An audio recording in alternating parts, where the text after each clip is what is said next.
It is Wednesday, 8/16/2017. It is 8 p.m. Pacific Standard Time, so you know what time it is. It's time for a little bit of coin metal.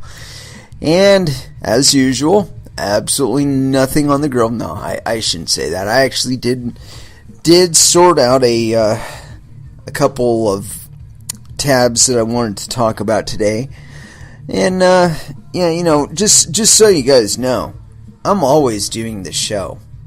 I mean, like, when I'm not here and having this internal monologue on a microphone, streaming it over live to you guys, I'm still, like, talking to myself like you're still listening.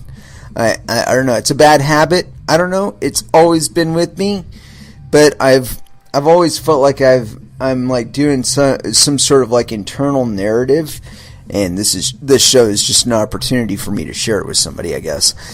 Anywho, it was a very, very productive get your ass kicked at Jiu-Jitsu Wednesday. We were doing something terribly, terribly confusing, of which I'm not entirely certain that I really retained a whole lot of it. We did go over the moves a little more thoroughly today, and I gotta say I really like that format. If I had my druthers, I would do like 3 days a week with that level of intensity on just like 3 techniques, the whole class, and then have a class where I'm like doing positional sparring and stuff, and then on top of that, at least 1 day of open mat. That would be like my ideal jiu-jitsu schedule. But I get in what time that I feel I can, and it's been changing my perspective on so many things. I mean, when you're really cut down in what you have to think about, down to I got to move my hips so that I can slip by this guy's hips and maybe get around to his back. When you break down reality to those like small factoids, it kind of puts into perspective the whole pace of everything else. And as fast as cryptocurrencies seem, when you start addressing things on that level, you start to see the kind of relativity. And it's not that it's going that fast. It's going as fast as anything else has ever gone. The difference is that the development cycle is 24/7 and not limited to 8 hours a day. So, it just seems like we're going that much faster than everything else in this industry. That, and of course, we don't have the additional lag of government regulating every little thing. Although I'm sure, as we've seen or later last week, or actually all last week, there are attempts to catch up with us and put the reins on us. And unfortunately, government is not alone in these attempts. And I've been saying for a while now that I felt that the migration to segregated witness / lightning network would end up in a situation that we have identical to the situation that exists now, where we are back to having to trust whether a third party is actually processing our transaction, the transaction already cleared. We're not going to get feed on any missed payments or any shit like that because of something being held up, and we're going right back to that. And as a matter of fact, I've got an article here reflecting that exact idea. So, in any case, I want to go ahead and throw down with our music to begin with, and then we'll get into it. And so, as far as what to throw down, I know I've been playing a lot of 0 Days. I'm not going to start off our first dance with 0 Days today, as much as I really like that album. I mean, seriously, I've like lived on every prong album that's come out for like the duration of in between. So it's like, Carved into Stone came out. I'm sorry, Power of the Damager came out. And I lived on Power of the Damager until Carved into Stone came out. And then I lived on Carved into Stone until Ruining Lives came out. And then I lived on Ruining Lives until what was it? No Absolutes came out. And then I lived on it until 0 Days. And so now I'm living on 0 Days until Tommy comes out with yet another album, which, from what I understand, he's actually got a song or two in the can already. So the guy's just terribly, terribly prolific. I mean, I find it really encouraging to see somebody that's been at their career for going on 40 years now, and he's still coming out with new original stuff. And it's not like, AC/DC or like ZZ Top or like Aerosmith, or to some extent Aerosmith is kind of unique too, in that they've been coming out with original work for a long time.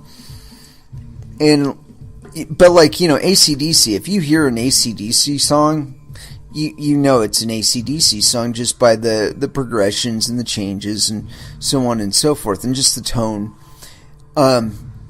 Whereas with Prong, every album has been some sort of progression. Away from, or, not necessarily away, but certainly a building upon previous experience each time. And like I said, I find that admirable that he's been able to operate like that pretty much the whole time. I mean, he had a brief hiatus there for a little bit until I think it was 2002 when he got back active with Scorpio Rising. And since then, it's just been like bam, bam, bam, bam, new record, bam. So, yeah, like I said, I gotta tip my hat to that kind of tenacity. Anyway, let's go ahead and launch into some music here in, what the hell, Peace Sells by Megadeth, First Dance, here on Coin Metal.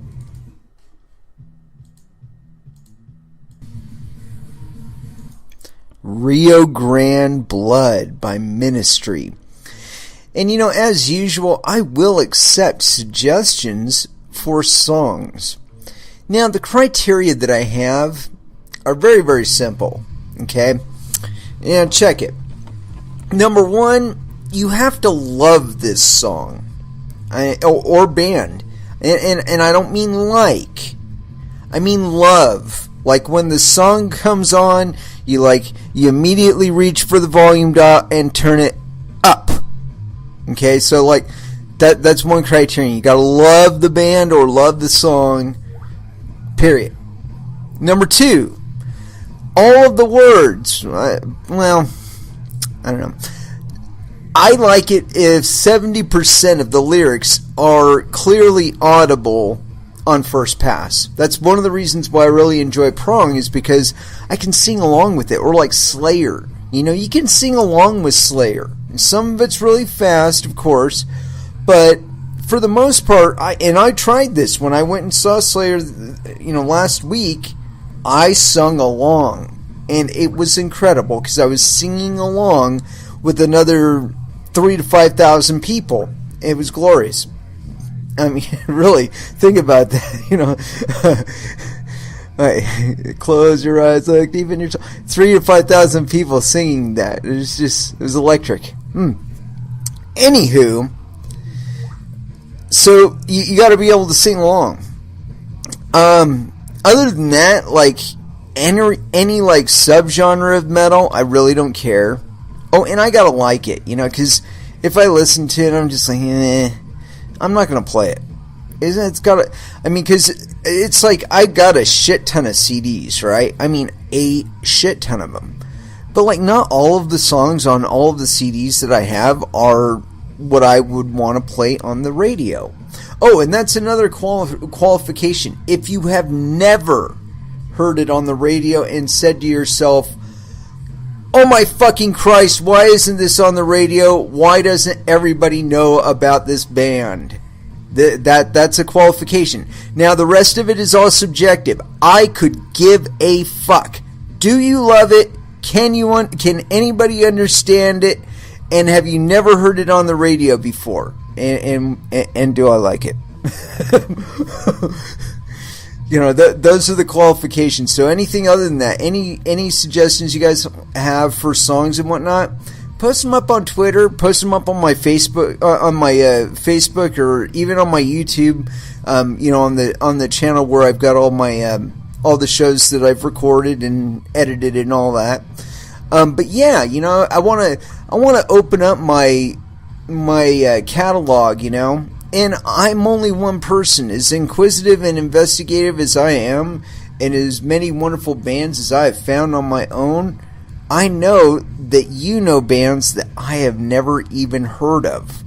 So, it's with that in mind, because like the reason I've never heard of these bands, and like 99.999% of the rest of humanity has never heard these bands, is because they don't get any airtime. And by golly, on this show, I want to rectify shit like that. And so, it's with that in mind, like I said, I would like to accept suggestions from you guys. If you guys have any songs that, like I said, those are qualifications, and I gotta post them somewhere or something. I don't know, maybe I've got to like draw it up and like have it posted somewhere and be like, check this out. If you want to suggest music for the show, this is where you go. Anywho, let's go ahead and drop down into some articles. And like I said, I do have a few tabs open. And oh my goodness! The last, I can actually publish the last episode, which is good, because I always feel weird about trying to upload shit and record shit at the same time and stream shit. Because, I've got limited resources to do all of that shit with, so. Anywho, back in articles.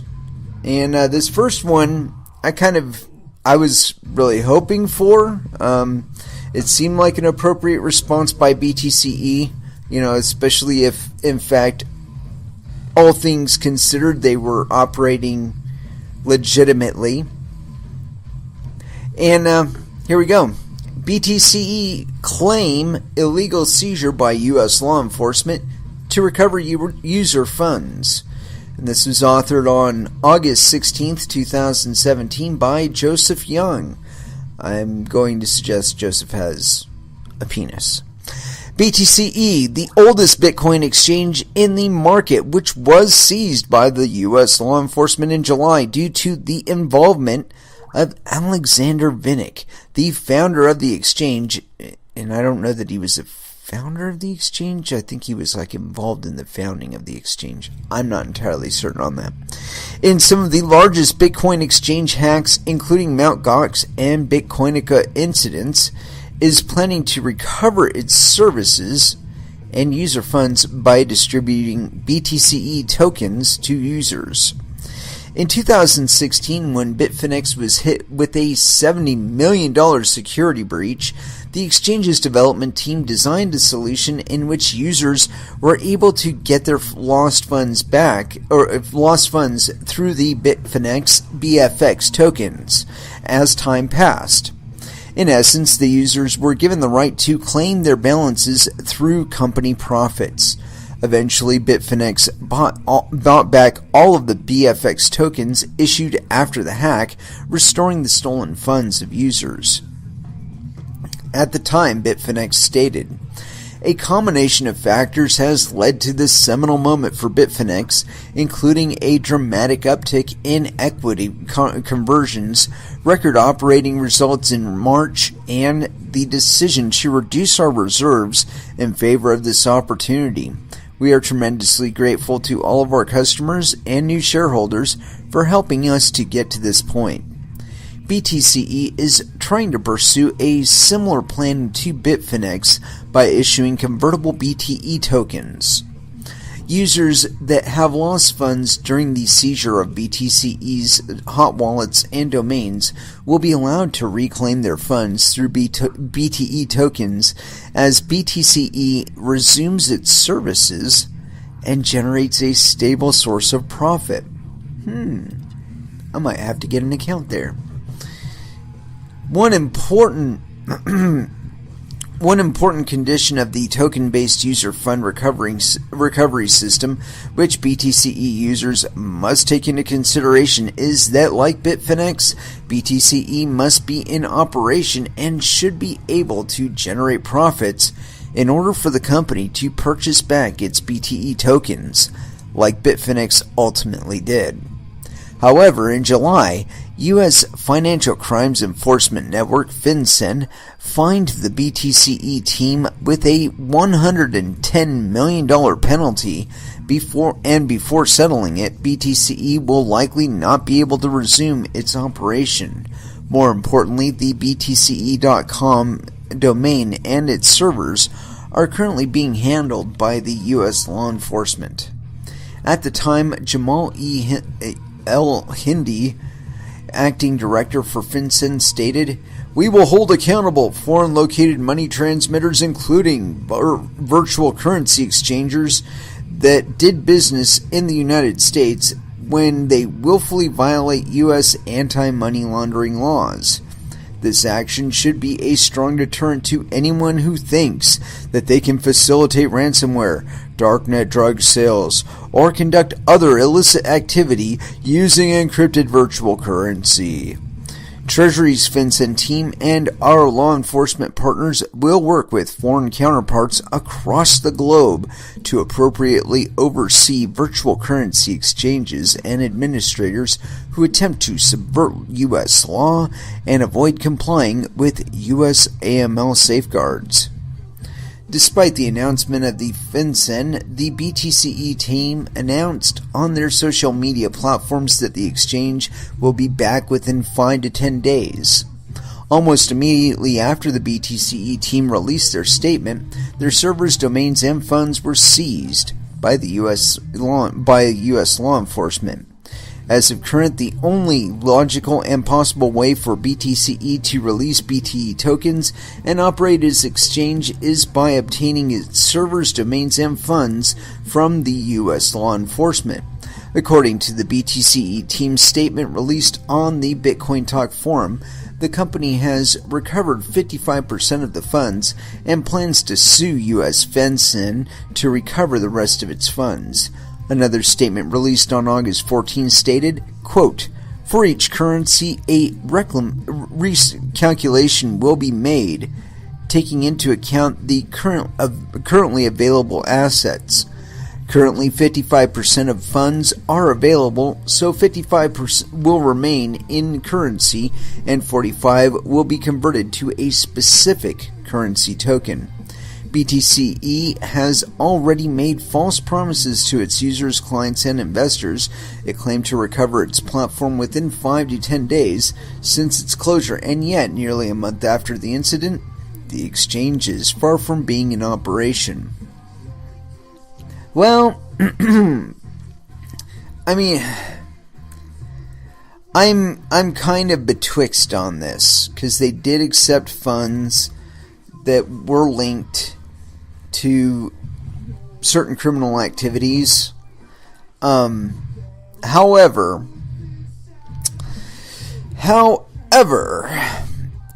when I read the complaints against them as far as how they operate according to how Bitcoin is supposed to operate.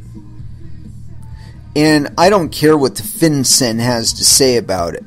They just popped up short, late to the game, and said, "Oh, we run this now." Fuck you. Fuck you, FinCEN. You do not run this shit. You can levy fines and whatnot if these people are located in jurisdictions that you can get some sort of traction in. But it is not going to take long for people to figure out shit like going to the Isle of Man or elsewhere and just having their customers VPN from the US. You know, this shit is not going to stop. It is not going to stop, and trying to stand in front of it will just get you run over.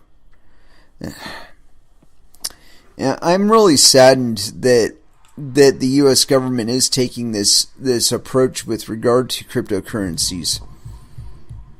I mean, I'm not not disappointed in that I kind of expected it. I am disappointed in that they're going to fucking go broke trying to prosecute it.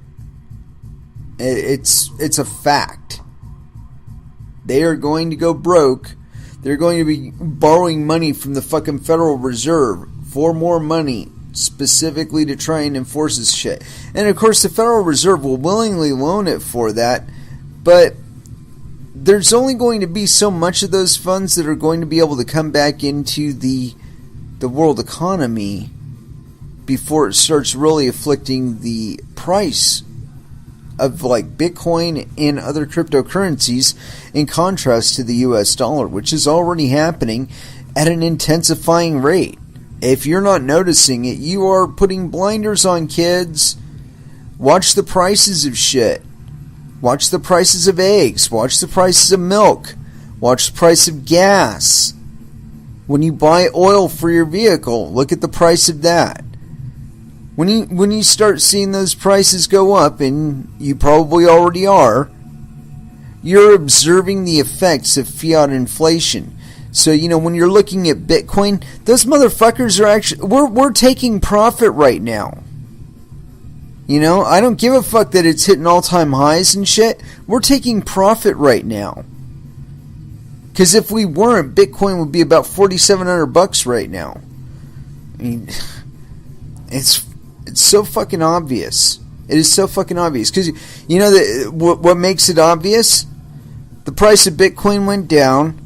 Price of gas is still up. That's profit taking. Because otherwise, we would be seeing an even greater rate of differential here in Bitcoin. And I've been saying that now for years, literally years, and I don't hear it anywhere else. Nobody else is talking about the fiat inflation, the reality of it, and the fact that cryptocurrencies are probably the most honest marker or metric of it that's ever been invented by man. Gold did it for a while, but then they figured out to put gold in the vault. If you owned gold, to go to the bank and have them hold it for you, and the banker's always assuring you, yes, your gold is in there, not telling you no. They actually sold it. They had to give it to somebody else because, banks are actually Ponzi schemes back then with regard to gold. And they were able to do fractional reserve and all that on people's gold until they had a run. And we're kind of prevented from having a run by having a monopoly in our economy via the US dollar, or Federal Reserve note, as they actually are. However, again, when you compare the differences between Bitcoin and Federal Reserve notes, it becomes obvious why we are seeing this price increase, and it becomes obvious that we will continue to see a price increase. I don't give a fuck how many Bitcoin there are.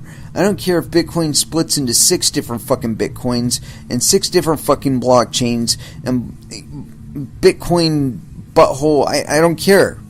They're all going to go up in relative value versus the Federal Reserve note. And it's by virtue of the way that they're manufactured, or brought into existence, rather. That unlike the Federal Reserve note, there is a real world dependency, input dependency with regard to Bitcoin. If there are no computers out there mining for Bitcoin, then there will be no Bitcoin. As long as there are computers out there mining for Bitcoin, there will be Bitcoin. And it will have value because those computers don't run on fucking oxygen. They run on electricity. And so that's a real world input. Whereas with the Federal Reserve note, they just pick up the magic wand and they wave it over the keyboard, and all the while hitting the 0 key with the other hand, a little sleight of hand there. And they wave into existence another $100 trillion. There you go. There you go, U.S. government. Keep on. Yep. No more. What? You need some more? Sure. Wave, wave, wave. There we go. Some more for you. you know. I wish I was more like deep into Harry Potter. I could probably think up a credible name for a spell for creating money with a magic wand. Because I'm telling you, man, they're waving that thing into a froth these days. I'm telling you, you know, we could see that. You know, they talk about bubbles in Bitcoin. There aren't bubbles in Bitcoin.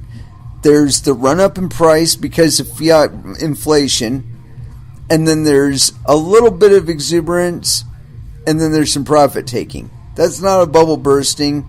That's profit taking.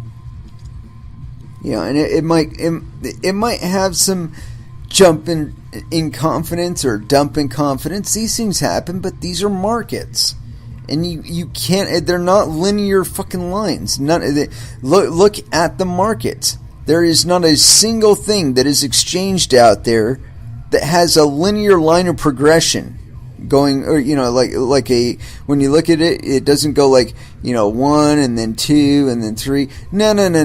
It goes 1 and then 8 and then 6 and then 5 and then 4 and then 10 and then 12. You know, it's all over the fucking place. And, you know, some people call it manipulation. I call it the invisible hand, because it's not just one person operating it. Sure, there are whales out there and whatnot, but the rope has two ends. Okay, when you sell out in Bitcoin, you have fiat currency or whatever. Or if you sell out in one altcoin, you can either have a Litecoin pairing, a Bitcoin pairing, a Monero pairing, an Ethereum pairing, where you're trading one for the other. And then you can get into like multi-layered arbitrage, bumping from exchange to exchange and enjoying the differential in cost from one to the other. I mean, come on now, folks. When you are talking about 2-3 million people on planet Earth hopping on and off of these exchanges and pulling their special moves or their collective moves, as the case may be, this isn't quote unquote manipulation when you consider that everybody is doing it. This is how we operate. That, you know, this is the action. It's not manipulation. This is market participation. I mean, really, you just because we've never had this level of market participation doesn't make it manipulation. It just means that some of us abuse the fact, and then some of us take advantage of the fact. You know, and you can hate on one another all you want for your moves that you do on the market, but you're just the invisible hand. Each one of you is another fucking finger in the big old invisible hand, waving in the air, making shit happen, making the world go round. But it's all you. And me. And another, you know, 1,999,988, whatever. A lot of us out there, and so, you know, when you hear about people, oh, you know, there's whiz-bang Charlie whale manipulating. Whiz-bang Charlie just has more money on the table than you do. It's not manipulation. He's just doing the do. Manipulation is when you've got a program that's like tracking each and every one of your users and trading against them. That's manipulation. But even then, in the broader context, it's still just the invisible hand. Anyway, speaking of the hand, let's go ahead and bite the hand that feeds. Here are some 9-inch nails here on Coin Metal.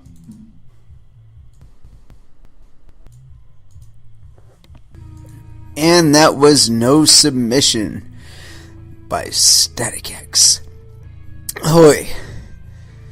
Yeah, sorry about that. I had to take just a teeny tiny additional moment to get my head straight, you know. Anywho, something keeps crashing my browser. I can't exactly figure out what it is. But I'll figure it out, and I will rectify it at some point or another. And I did see something kind of interesting that I wanted to talk about, but I'm trying to find the exact one.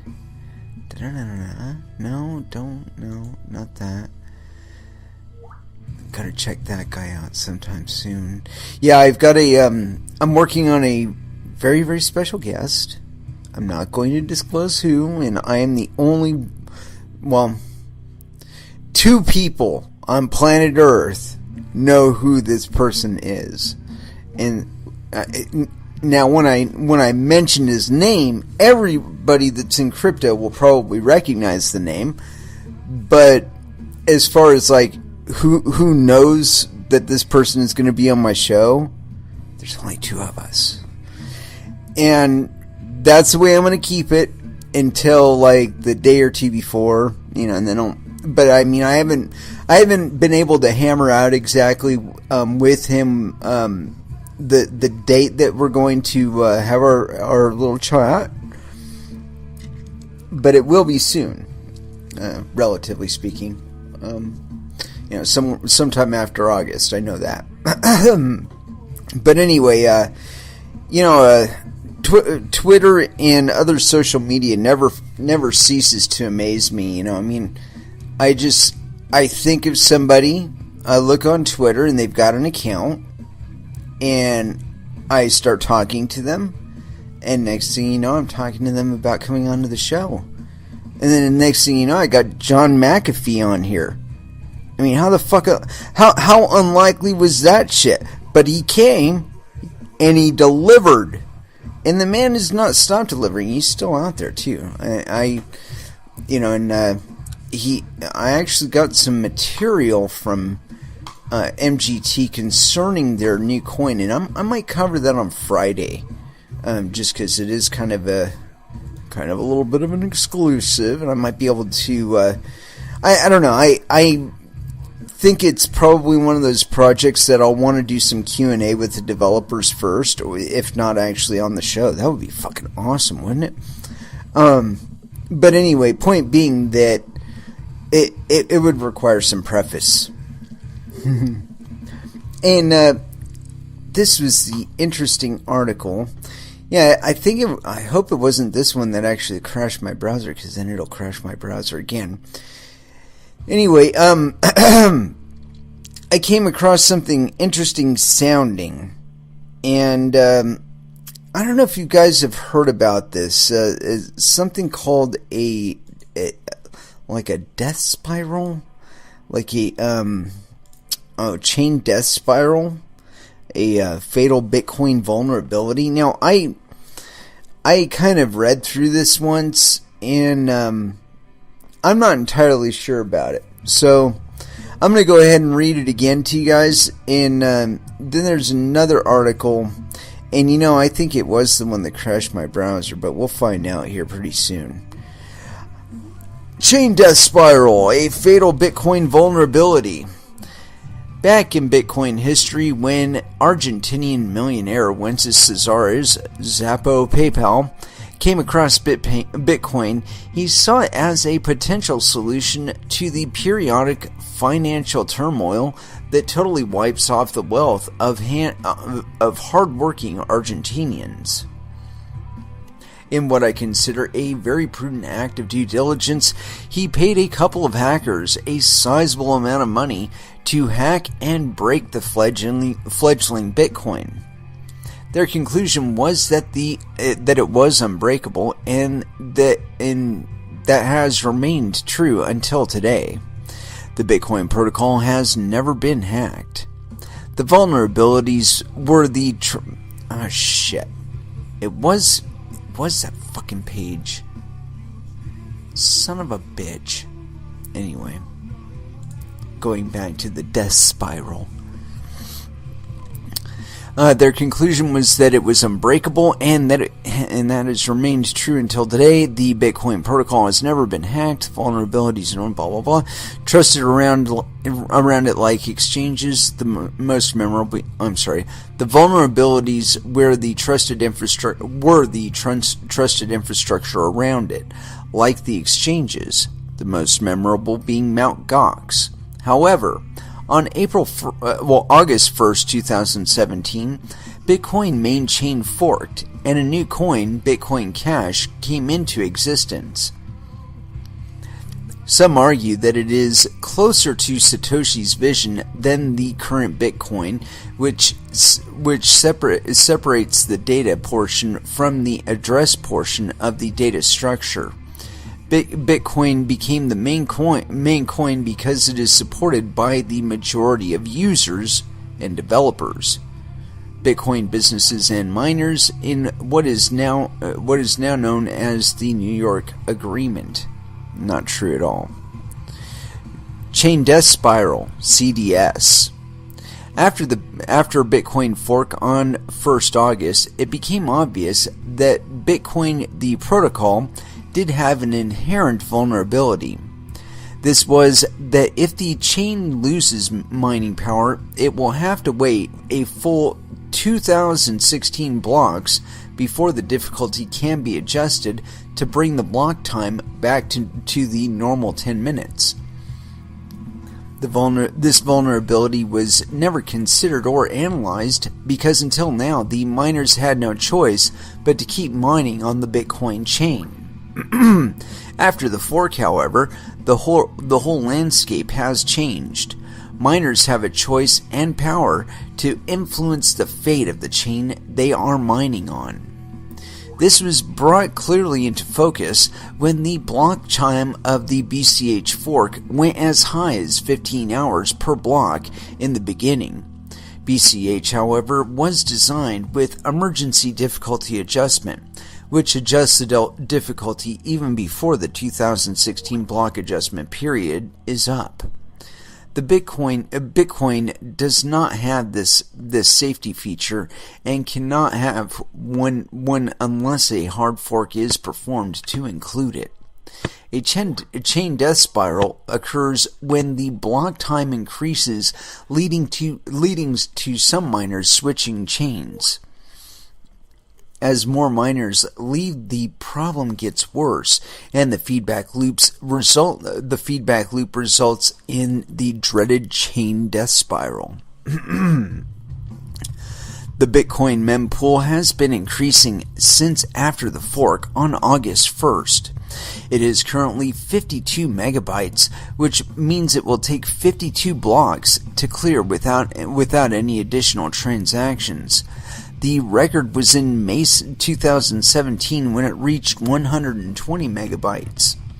The whole community was up in an uproar, resulting in a move towards other competing coins for transactions. Looking at the hash rate distribution and starting from the August the 6th, we get the following. Let's see. Petahashes on August 6, 2017 for Bitcoin was 7473, BCH was 143, total was 7617.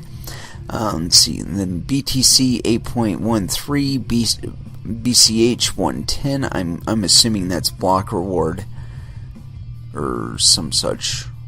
No, or I don't know how what the fuck that is. I guess that's the block rewards for the period or the number of transactions. I don't know. Anyway, it appears though the BCH has been going up, and as of the 10th, it looks like, let's see, Bitcoin has lost 1,400 miners, or 1,200 miners rather. And BCH has picked up, let's see, about roughly 400 miners. So, that's interesting. And so a total of like 900 miners just bailed onto another coin. Yeah, that's something to be expected. And honestly, I believe that trend will continue. As it becomes obvious that this transition into SegWit coin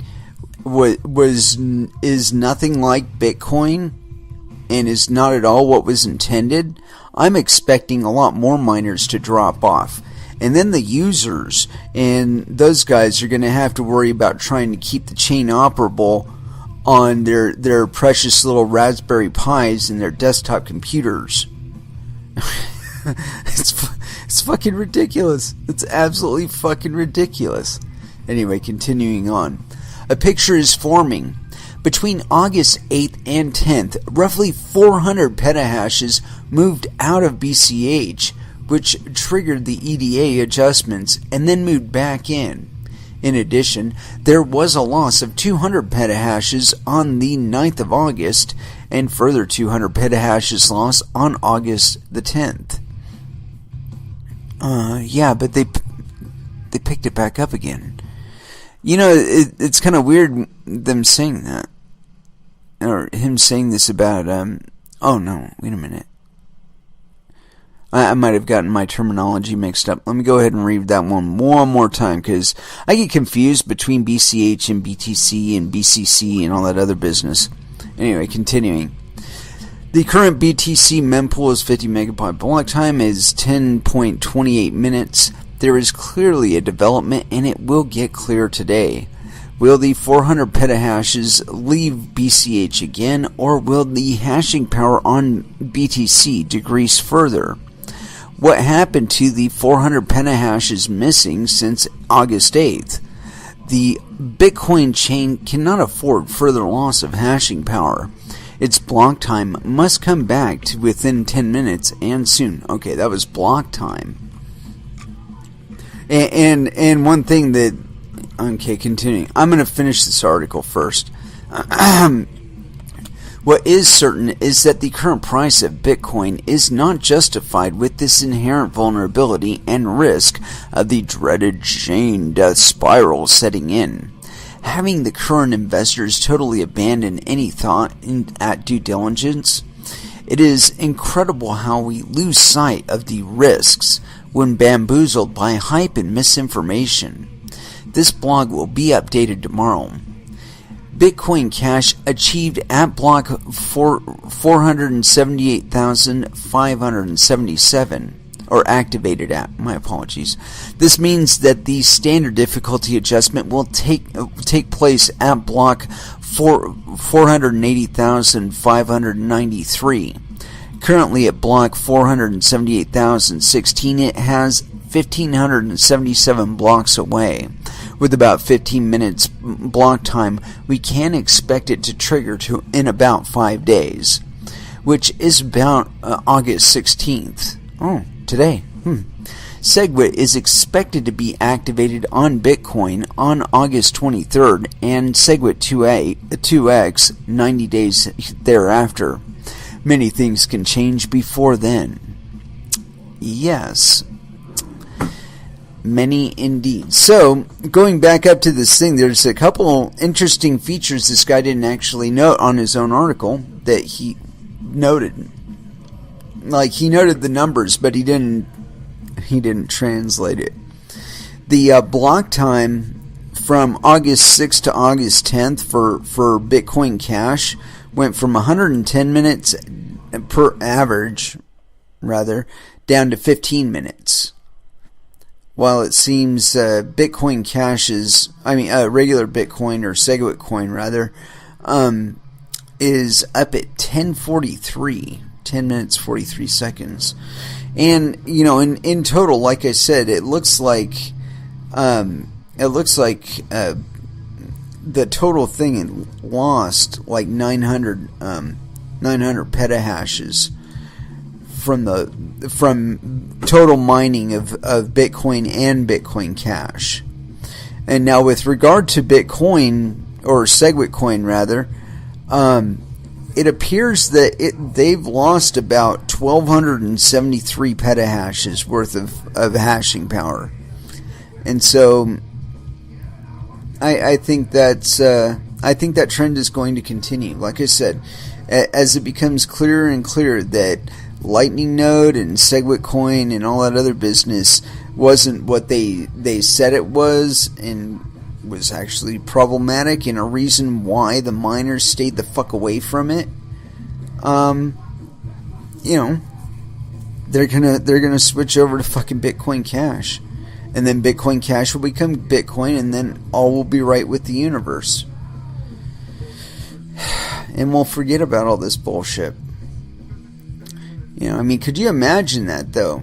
Like the entirety of the Bitcoin network coming in and supporting Bitcoin Cash with 8 megabyte fucking blocks now. Okay, think about that. That's a lot more room for fucking transaction fees, even with the fucking address data in there. So, got to reevaluate your plan.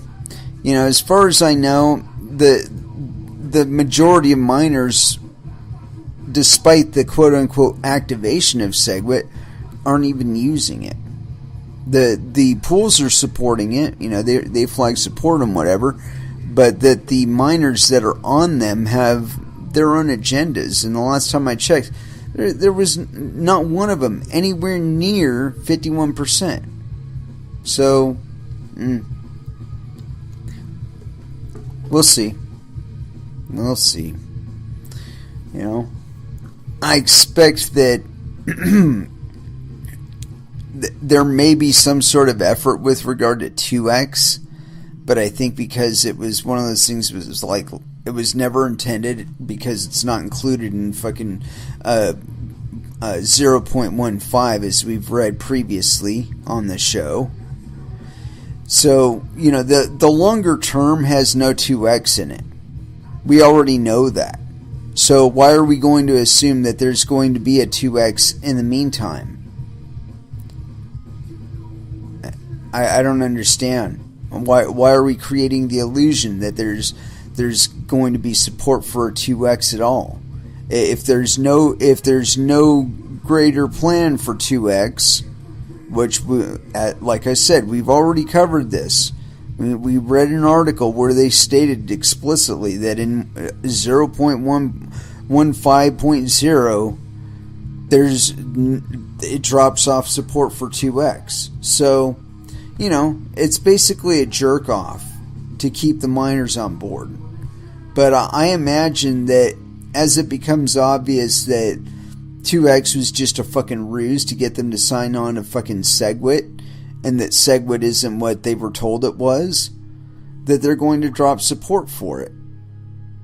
And then, of course, as I said, the quote-unquote users, the community, and all their lack of hashing power, 5 exahashes of hashing power, which is probably closer to 7, because, the last time I checked it was 5, and that was like weeks ago, so it was probably past 6, and we're probably working on 7 exahashes worth of fucking hashing power being dedicated to the project of Bitcoin. But that shit's gonna change. I think that as SegWit Coin and Lightning Network proved to be nothing what the people with the pom-poms and the fucking loudspeakers were saying it was. I even posted an article to that effect, and here, let me see if I can pull that up. I think you guys will love this. And this is on my Twitter that I posted this. To all of the little pukes that blocked and talked shit to me about my thesis concerning SegWit and Lightning Network. You guys are gonna love this shit. Come on, load up the fucking article. It's giving me a bunch of bullshit now, of course. Now that I actually need it to load. And then I'm gonna close this thing for right now. Because there's this one story that I intend to read, and there's some fucking script on it that keeps fucking with my browser, and it's pissing me off. Anyway, where did I put that thing? That's another one that's pissing me off. Okay, yeah, here it is. And this is by William Suberg, and this was written 12 hours ago, according to what I'm reading here. Lightning Network will be highly centralized. Gavin Andreessen. Bitcoin developer Gavin Andreessen has said he believes the Lightning Network will be, quote, highly centralized when it eventually rolls out. In a series of tweets Tuesday, Andreessen, who has become a source of commentary on the progress of the Bitcoin network, added that he was, quote, okay with the Lightning prognosis. Quote, I predict Lightning Network will be highly centralized in practice. Big hubs at wallets/exchanges will dominate, he wrote. Quote, I'm okay with that too. A previous message made similar assertions about Blockstream's newly revealed plans to broadcast Bitcoin transactions via satellite from space. In this, Andreessen won support from Litecoin creator Charlie Lee. The comments present an uncommon view of the Lightning Network, the benefits of which have been one of the most uniting factors behind the Bitcoin community locking in SegWit on August 9th. Anticipation is broadly strong, as seen in Bitcoin's subsequent upward price movement, which began in the run-up to the lock-in date and continued through this week. So-called Layer 2 solutions, off-chain, of which Lightning is one, are considered to work best for the Bitcoin network since SegWit is already activated. Oh shit! And there's comments. Let's check it. We're gonna give comments some unusual deference in here if we can get them to fucking load. I bet this is one of those pages where you have to like block your shit. Let's see here. Disable on Cointelegraph. Let's try this again. Fucking shit. I hate that. I fucking hate that. Come on, turn off my shit now. Fucking show me the comments. Show me the comments. There's 12 of them. Show me the comments. Fuckers. Anyway, yeah, highly centralized. I've been predicting this whole time. When you don't even have to rely on my predictions either. You can read the fucking Lightning Network fucking paper, and it reads like a goddamn sales pitch to Visa for get in on this shit. Okay? They use Visa's metrics for their highest transaction volume ever, which was 40,000 transactions per second, when in fact there's potential for them to be even a higher throughput than that. But the point being is that it read like a sales pitch to Visa and MasterCard and fucking banks in the way that it's supposed to operate. It's all off chain. It fucking touches down once every 1,000 blocks. It does up to 40,000 transactions per second. You know, it's all geared towards banks, and it's all back to trust, because whoever's running the Lightning Network will be in custody of your funds for however long it's open. The payment channel is open. So if it's open for 1,000 blocks, do the math. I think I figured it out at like an average of like 8 days. And so when you compare that to Visa's current model, where they only have 3 to 5 business days to fuck with your money, this gives them additional 3 days to fuck with your money, and no conditional 3 to 5 days. You know, and that's even assuming that it touches down in 1,000 blocks. I read in there, I could have sworn some sort of potential that they could extend that indefinitely. and just be on their own little merry fucking side chain, and you're back to trust again. I don't know why people can't see this. And think about it this way. If Lightning networks become open and are being used by banks and Visa like I'm talking about, think about that 1 megabyte block size in how it figures in to how many transactions that they're going to be able to fit into the block. Okay, it puts a limit on the amount of transactions that can occupy the block. And so they can game it to where they're occupying like 95% of the block with their beginnings and their ends of their payment channels.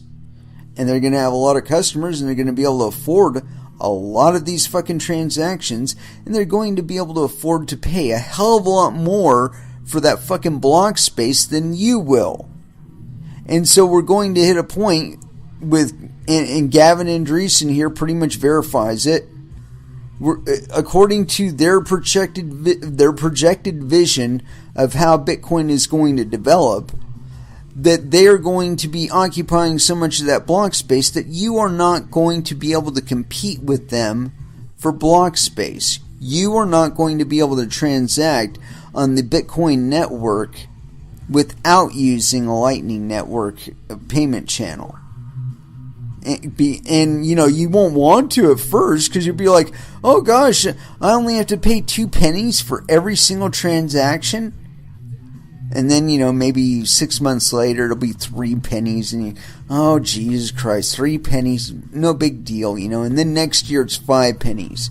And you're like, it's only 5 pennies, man. I got 5 pennies, no problem.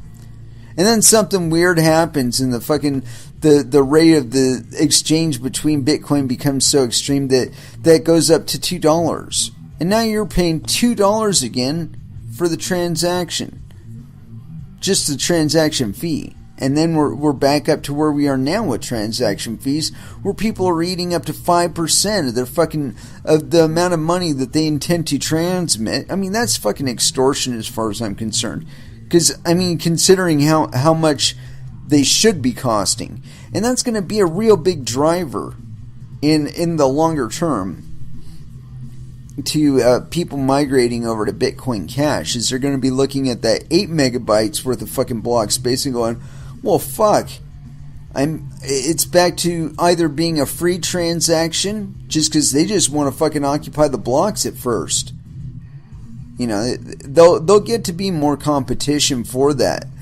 But the point being that for right now, 8 megabytes is way ahead of fucking Moore's Law with regard to the growth of the Bitcoin network as far as user adoption and all that other business. And it allows for a lot of fucking room for a mass adoption to happen.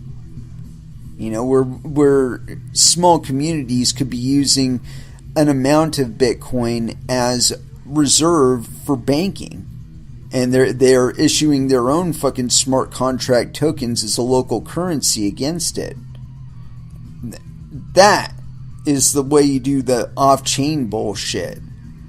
Not this forcing everybody to work to use some centralized fucking third-party gateway that the fucking network never fucking needed. Fuck you. I really hope that this whole fucking SegWitCoin thing they just fucking drop support for it, because when they're talking about Bitcoin from this angle, and I bring it up incessantly on the show because honestly I'm probably the only person saying anything about it, is that there is an intersection between the functions of the software and the legislation being crafted around us. And if you aren't paying attention to the legislation, you have no idea the kind of cage they are trying to drive this industry into. It just boggles my mind that nobody else is really even talking about it. And I'll keep talking about it because, well, again, nobody else is. And it is very important. Because when you consider the legislation concerning things like money transmitters, and then you think about the function of a lightning network, and the fact that it fits the legal definition of a money transmitter, and there are already states that require licensure for money transmitters, and there are already federal organizations that require licensure for money transmitters and custodians, which you will be if you're one of the fucking nodes on one of these goddamn payment channels. You will be a custodian of all the funds that are being bounced around at 40,000 transactions per second on your network. As long as your node is operating. And even in the Lightning Network paper, it talks about trusted nodes. What's the difference between a trusted node and an untrusted node? Oh, I don't know, maybe a federal license? You think? Maybe a state license? Maybe some sort of international license? Give me a fucking break. Were any of these things needed in order for Bitcoin to function? No. Are any of these things needed for altcoins to function? No. Then why the fuck do we need them? They aren't going to bring any more trust to things, except yes, they are going to introduce the necessity to trust, where there is none now, because we can verify. And they are looking to take the ability to verify away from you. Because once you're transmitting on one of these fucking lightning networks, you have lost the ability to track accurately the state of your funds. You'll find out when the fucking lightning network closes whether your funds got sent to the intended party, or whether or not there was a fee involved because of a block delay, or so on and so forth. But you will be finding out when that payment channel closes. Maybe they extend it to 30 days and charge you on the monthly for it. When your transactions close 30 days after you actually transact them, then you find out that you got nicked with a penalty. Then you find out that your money got sent to somebody in Zimbabwe.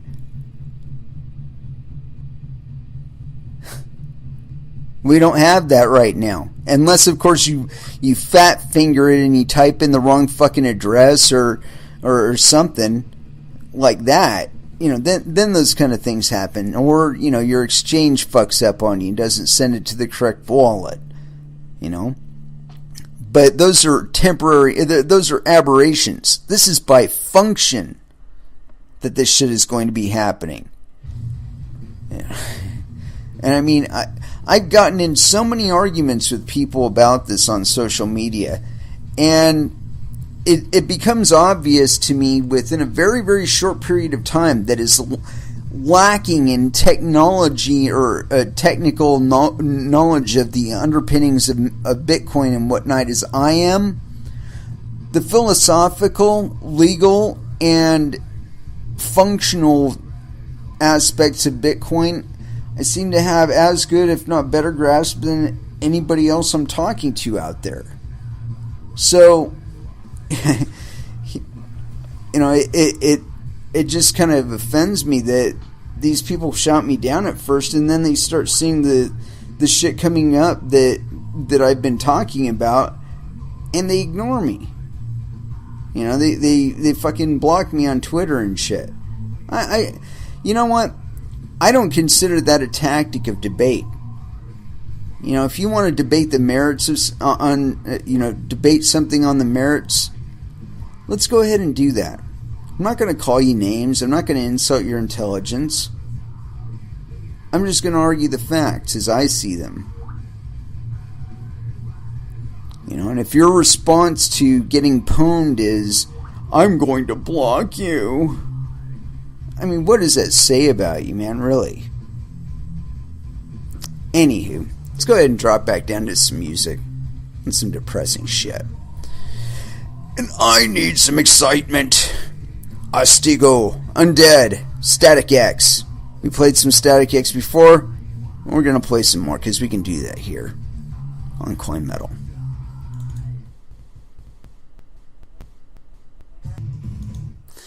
Alright, and that was Tool. Vicarious. I love Vicarious, man. That's such a cool song. Anywho, I'm a little conflicted on which direction it takes the rest of us, but I don't know. I think we should be consistent, you know. But I did tweet something just now about AMD, and I thought this is really interesting because I actually predicted this would happen about 2 years ago. I mean, it was destined to happen. It was obvious that it was going to happen eventually. And I had made repeated requests to AMD and all these other guys, ATI, all these other guys, please start serving the mining community specifically, and you will stop having these fucking lags in supplies for GPUs to gamers. And they will not have to pay $700 for your fucking video cards because they're not going to be competing with fucking miners for them. Which has happened a couple times now. You know, most recently, I think back in May. But anyway, I'm very pleased to see this progression. However, it's about 2 years too late. I mean, it's not too late, but it's 2 years after it should have fucking happened. Alright? As soon as they experienced the first drought in I think it was like 2013, 2014, they should have said, holy shit! There is a significant enough increase in demand for our product to create a fucking drought in our supply chain. We better ramp up and fucking retool and get busy. Let's go from 8-inch wafers to 12-inch wafers. Let's get that plant in Malaysia fired up. Let's get up in Singapore. Let's get on this shit. That should have been the clarion call back in 2013, 2014 when they were seeing this first happen. And I can understand the trepidation, but I mean 3 years, guys? Come on now. We've had several demand spikes in video cards, and you're just now getting to it. I appreciate the fact that you are stepping forward and you are getting into it, but really, you've got to be faster than this. I mean, you've got to be faster than this. If this were a development in like tablets or something like that, you know, like he went from fucking 12 megapixels to 80 megapixels or some shit like that on the camera, you would have been on that shit. You'd have been on that shit like white on rice. But not this. We drain your entire fucking supply chain for GPUs, and it takes you 3 years for this level of response. I mean, I can understand it. I can understand it only because I have been part of the whole manufacturing process, and I do understand that there is a line that things have to go through in order to get up the chain of command, and then it takes time. It takes time to retool. You know, it takes time to set up. It takes time to do all that shit. You know, however, I think my biggest problem with this kind of thing is that there always seems to be, or at least I noted when I was working at a plant, it always seemed like there were people in the supply chain that knew ways to enhance the productivity, but because of the corporate structure and because of the corporate culture, they were disregarded. You know, and I can guarantee you there were people working for Global Foundries and well, actually Global Foundries was on top of the whole mining thing. I don't know if they still are or not, but they were. But like I said, it takes a little bit of time to get everything straightened out, but there's always these little spikes, and I can guarantee you there were people at AMD that were shouting at their supervisors saying, we need to get in on this shit. We need to do it, and we need to do it now. There were people at Intel shouting at their bosses in the fucking boardroom meetings. We need to get in on this shit now. And in response, there were people saying, this is a temporary fad. We can't really count on it. Nah. Well, here we are, man. Year 9. And finally, we're seeing an appropriate corporate level response, or at least industrial level response, with regard to mining. And I believe this is going to continue, and if mining stays in open to everybody to jump in whenever they fucking want and stop whenever they want, that we are going to see a massive jump in the amount of hashing power that's generated by persons. You know, that people are going to be investing in these AMD cards, and it's going to open the eyes of all the people that were doing this, you know, just to like maybe put the big toe in the creek to test the water, you know, kind of, you know, extend it way out away from your person, just to, you know, no commitment here, you know, we're just testing the water, you know, just kind of, you know, putting the foot in there, seeing how that'll affect things. I can tell you right now what this is going to do, AMD. If you get these things out and they're as good, if not better, than your current GPUs at the job of hashing, you are going to see no more of these lags, or at least fewer of them, with regard to the supply of your GPUs out to the gamers. That's going to resume some sort of normality. But this mining segment, it will take over a lot more of your business.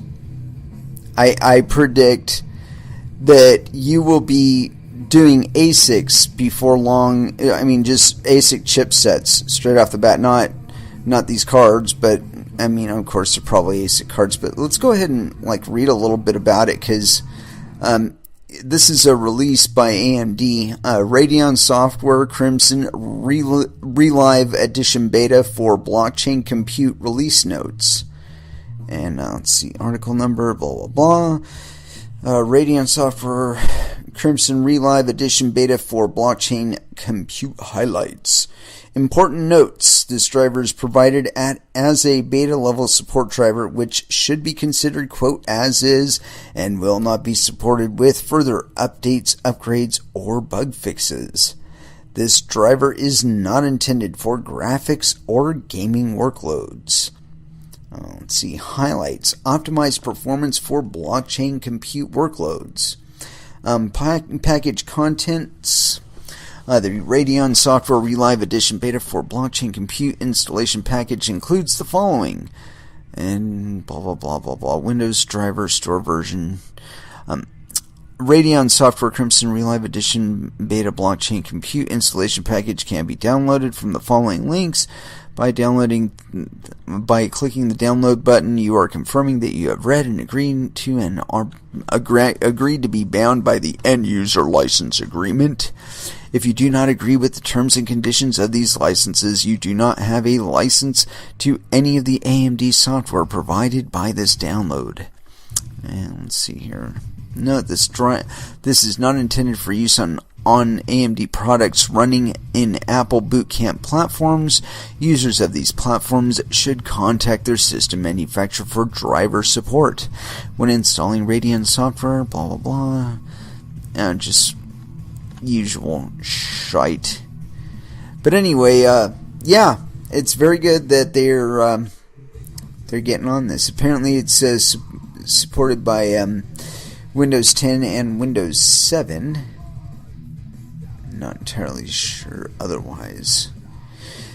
And gives you a list of cards that it can work with. So I mean, it's an interesting response, but they are actually going to be making headless cards, meaning cards that don't actually have the video outputs. You know, because they're not made for doing graphics. They're just made for mining. But they're not the only one either. I think there's another major manufacturer that's getting into it. And like I said, I think in the longer term that they're going to bump from these cards and they're going to start looking at making systems exclusively for mining. And I've been wanting something like that to happen for a while now. And ultimately, and I've described this to a few people in IRC and Telegram. My idea for mining is like this. Like you have a base unit, like a $200 base unit, right? And it's like your Xbox One. And it's got limited capabilities otherwise, but basically it's made to be one thing. And that's the base system for your miners. You know, you assign your miners via the interface and so on and so forth. And so the way it'll work is it's like a kind of like a long board about maybe, well, I don't know, maybe 1 to 3 inches tall and about, I don't know, 5 to 7 inches wide and about 2 feet long. Okay, and it'll have several ports on the top, 5 to 8 of them. And they'll be like the, like, I don't know, some of you might remember cartridge-style game consoles, but they'll be like that. And the ports will, you will plug your miners into the ports, right?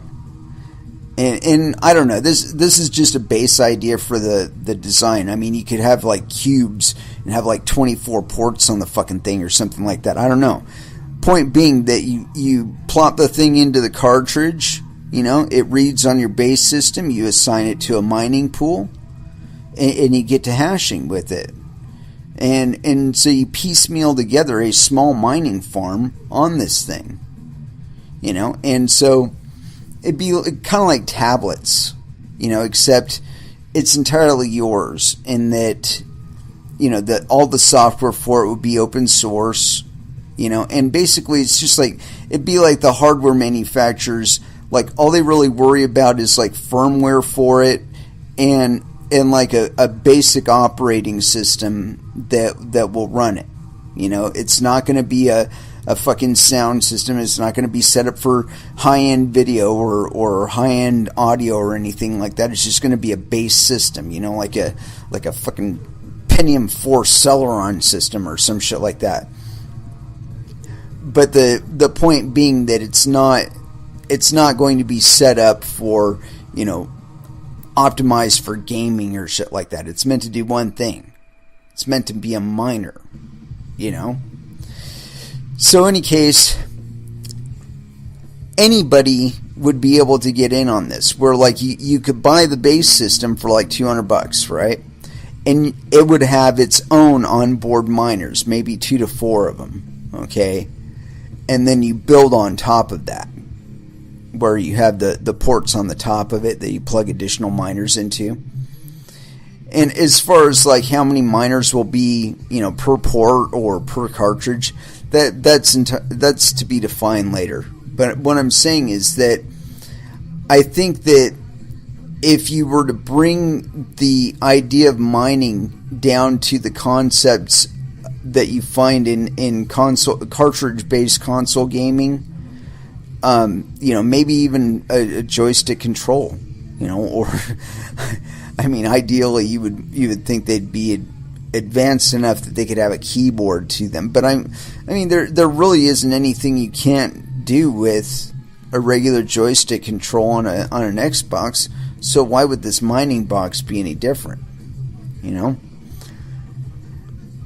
But again, you know, you start off with the baseline system of 200, and maybe they scale up to $500 or $1,000. You know, maybe you're serious about mining, and so you get the super ultra mega ultra mega base system for $1,000.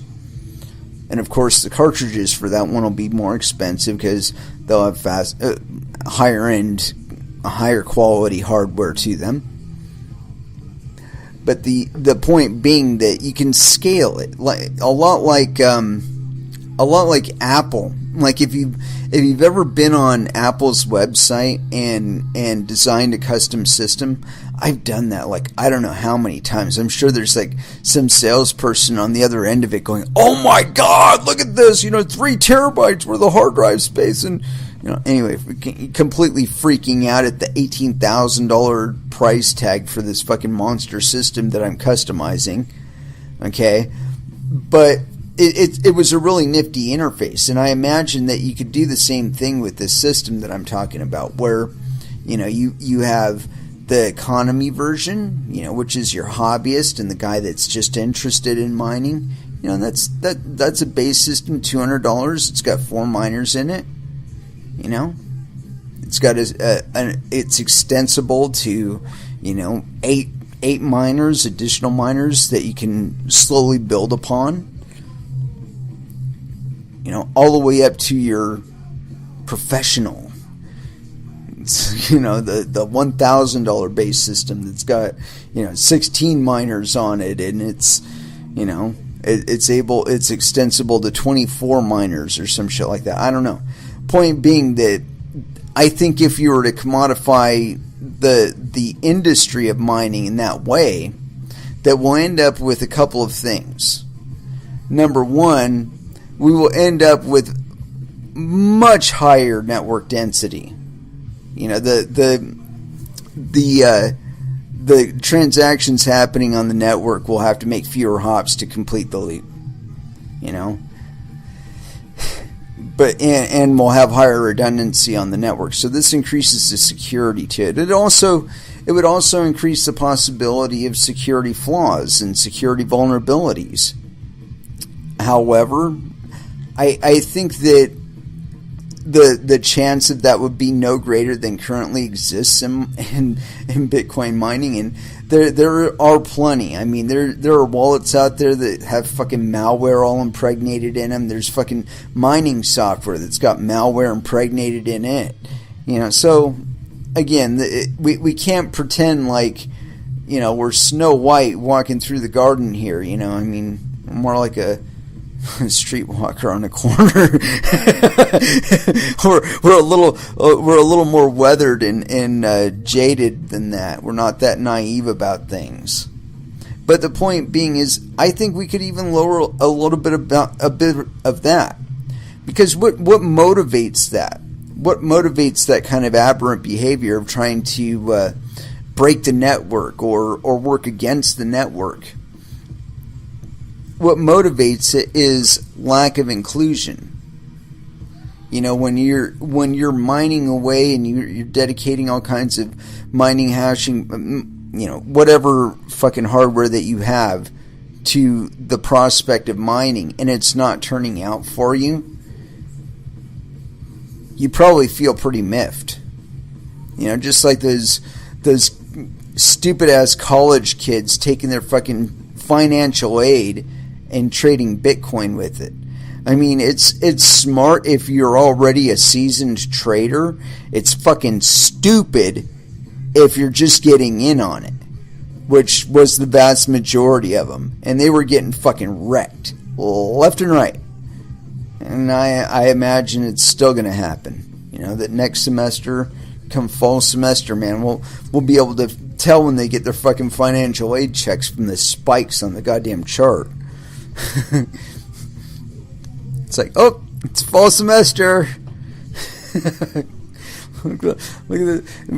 Bitcoin just jumped to $7,000. But anyway, we were talking earlier about the invisible hand, and I've characterized the efforts to try and regulate cryptocurrencies by governments and whatnot as kind of a mutually assured destruction kind of thing, where, like, if you put too much pressure on it, the market will go elsewhere, right? And so you got to like measure your response to it. Do you erect your regulatory framework in such a way that you block out a lot of the current participants of it? If so, what's going to happen? All that innovation that was coming from those people, all of that monetary traffic that was coming through those people, it's all going to go away.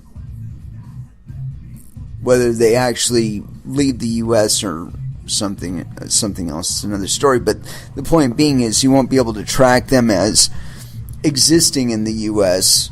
because their business will be appearing to happen elsewhere, like their dummy corporation in Singapore. Anyway, but this is another factor, another finger of the old invisible hand. Let me get a sip of this. Hold on.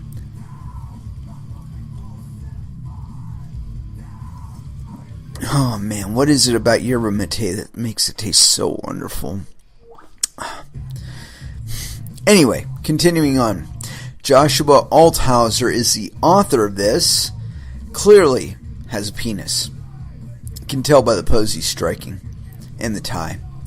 3 Ukrainian legislators admit large Bitcoin holdings. Government conflicted on digital currencies. And this was published 11 hours ago. 3 Ukrainian lawmakers have released information on their Bitcoin holdings, which are quite substantial. The legislators Dmitry Golubov, Alexander Urbansky, and Dmitry Bolotsergovets are all members of the group Petro Poroshenko Bloc. According to Russian news service RIA Novosti, Golubov was the largest Bitcoin holding among with 8,752 Bitcoins. Holy shit. At current prices, this amounts to about $36 million. Urbansky and Bolotsergovets have 2,494 and 398 Bitcoins, respectively. Conflicted government. These disclosures come as the Ukrainian government considers measures to regulate digital currencies. The country's central bank recently revealed that the legal and regulatory status of virtual currencies will be a major topic of discussion at the next meeting of the Financial Stability Board in late August. At the same time, the Ukrainian central bank is considering regulating digital currencies, and several government agencies have launched programs to integrate blockchain technology into their operations. One of these agencies is the Ministry of Agricultural Policy and Food, which in October will begin the pilot run of a new land registry powered by blockchain. According to First Deputy Minister of Agricultural Policy and Food, Maxim Martinyuk, my apologies, the trial will be conducted at the country's state land cadastre. Interesting. The technology will be used to digitize auctions for leases of state land. Meanwhile, Ukrainian police continue their campaign against the use of cryptocurrencies in the country.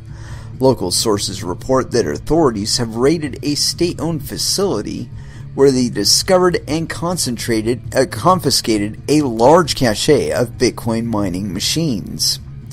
These developments showed that the Ukrainian government is deeply conflicted and has no concrete plan yet on how to deal with the digital currencies.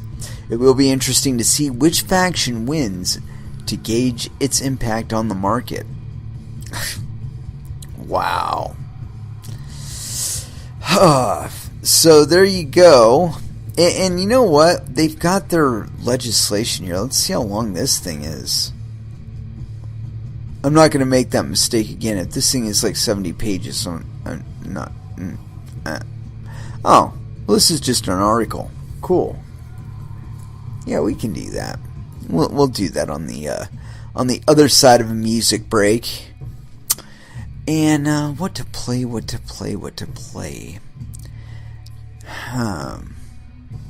I'm feeling like some White Zombie. Um.